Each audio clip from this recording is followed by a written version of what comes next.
In the Israel of the early 1990s, the idea of establishing a private university sounded like a fantasy. But Professor Uriel Reichman believed it was not only possible, but essential to reshape the landscape of Israeli higher education.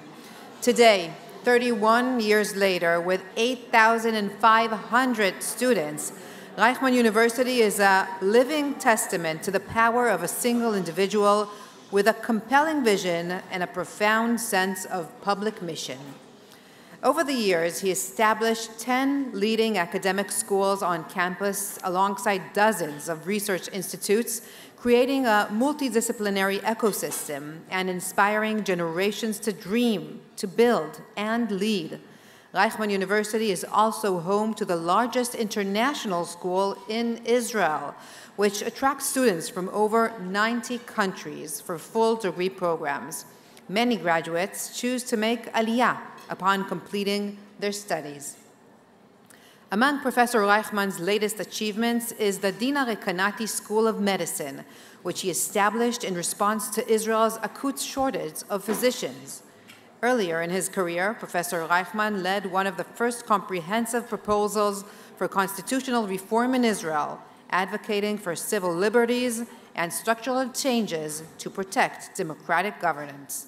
In recognition of his bold vision and leadership, which have left an enduring mark on Israeli society, and for his unwavering commitment to the public good, we invite Professor Uriel Reichman to the stage to receive the Lifetime Achievement Award.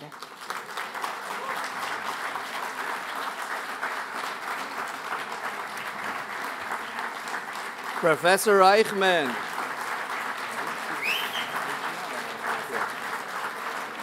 This award is on behalf of the Jerusalem Post for everything that you've done. Thank you so much.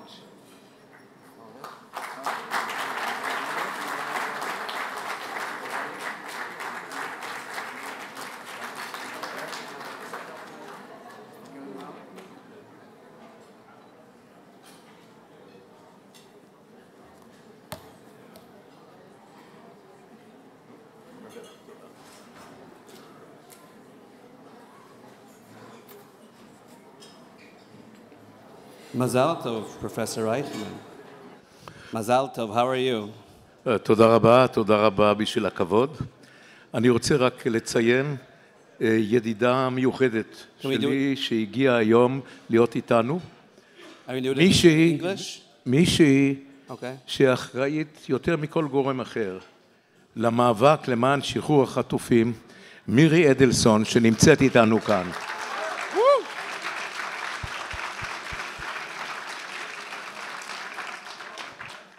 Okay.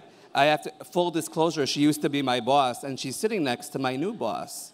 So, different newspapers.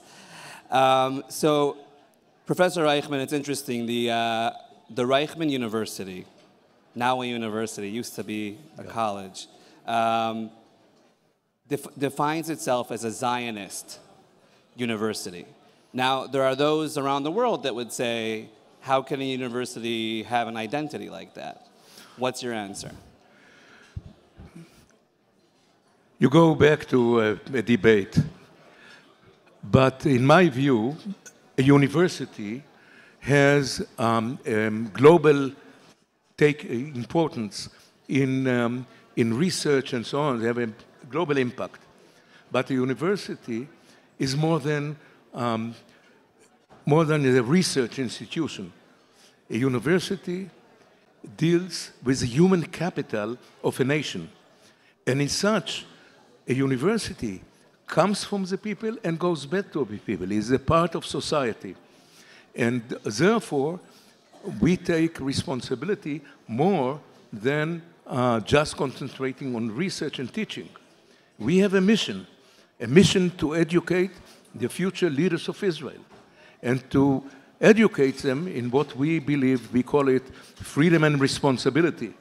Namely, persuade them to believe in themselves, being entrepreneurial in their life, and actually move forward to realize their aspirations. But at the same time, we believe that every of our students has a responsibility to physically defend the state of Israel when needed, and stand strong to defend also the basic values on which the country was founded.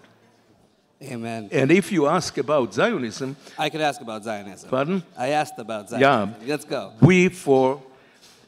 When I founded the place, I declared from the very beginning that our university, as a Zionist university, will open its studies to Jews from all over the world. It's part of our Zionistic dream.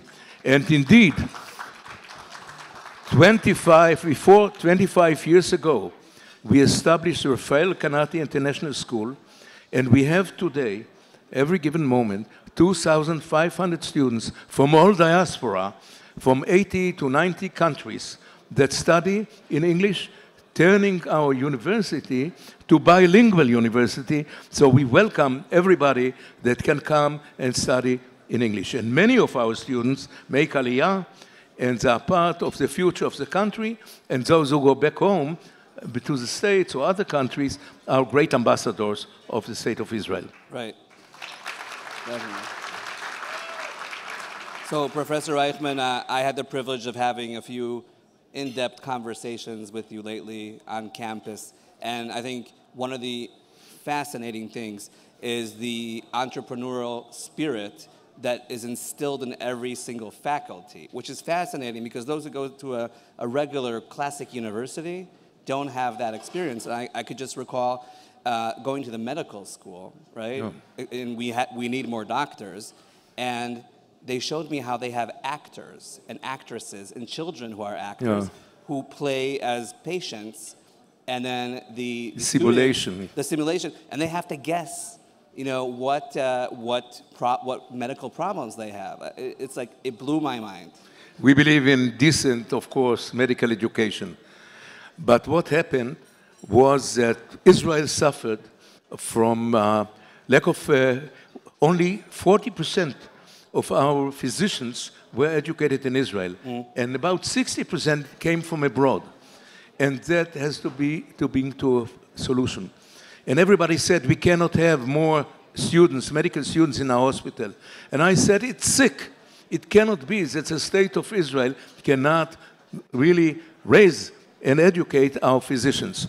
And therefore, I stood up together with friends from Rabin, from Rabin and Tel HaShomer and Maccabi and Klalit, and together we stood up and we said, yes, we can. And we opened the university, and after us, suddenly, all Haifa and Weizmann and Tel Aviv in larger numbers and so on, it caused a situation that in a short time we will be able to train at least 80% of our physicians in the country. Amen. And so, definitely. One thing that really resonated with me in our conversations is the fact that you see Reichman not only as a Zionist university, but you want it to be seen or perceived or to turn into the university of the Jewish world. And because of rise of anti-Semitism and the situation on campuses around the world, there is some sort of a need. We all are going through difficult times. 7th of October in Israel shattered the vision of Zionism. Herzl always said, one thing I promise you in our forefathers' country is that nobody will be haunted due to his religion or nationality. That was very brutal. It was the worst pogrom. If you forget the Shoah, it was a worst pogrom. And in the United States, I couldn't stand it to see Jewish kids being beaten, Jewish kids not allowed into the university, and having to escape in the bathroom and the libraries, not to be haunted. So we are facing a new situation, and we have to think about a better ties between especially American Jewry and Israel. We open our university to collaboration with kosher universities that protected the students and working together.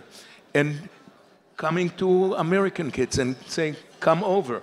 We will enlarge the number of our students, and we will move at the same time to make our university, insofar as science, on top.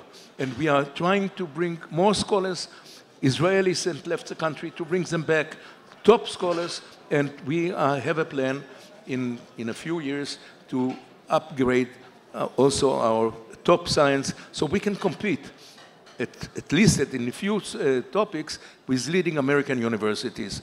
So I believe in the future of us together, from the United States and from Israel, forge another cooperation that will serve the ideas and the togetherness of both American and the diaspora Jews and the State of Israel, in a sense, to some extent, that was existing years before in the beginning years of the State of Israel. So, Professor Reichman, you get to bear, you see the fruit of your labor and work in your lifetime. You've made a change. You've changed the world of higher education in Israel. Thank you so much for being here today. Well, thank you very much. It was an honor.